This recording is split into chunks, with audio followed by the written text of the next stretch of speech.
il y a une dimension humaine dans ce livre qui est absolument extraordinaire, où on ressent tout à fait l'attachement que Rachel peut avoir, non seulement pour la ferme, mais aussi pour évidemment sa grand-mère et son enfance.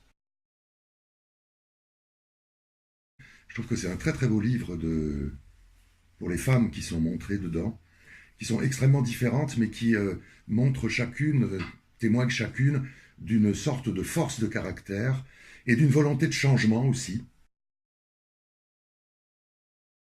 C'est-à-dire qu'il y a aussi une grande thématique du livre, c'est l'appartenance des terres à des Indiens et le fait que ces terres leur ont été volées à une certaine époque. Et il y a quelques personnages dans le livre, en particulier le mari de Rachel,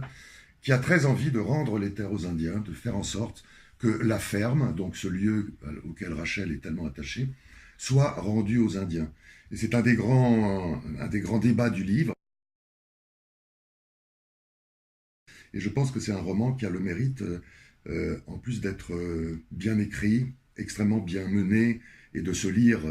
avec beaucoup de facilité, de poser un certain nombre de problèmes, celui de la métamorphose possible de Rachel, des rapports entre blancs et indiens, avec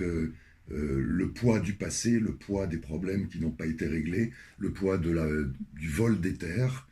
et aussi un problème de rapport des individus avec la nature, avec leur environnement, et le choix de vie que fait peut-être Rachel, ou que fera peut-être Rachel, qui est un choix de vie auquel on peut s'identifier aussi. Voilà, j'en dirai pas plus.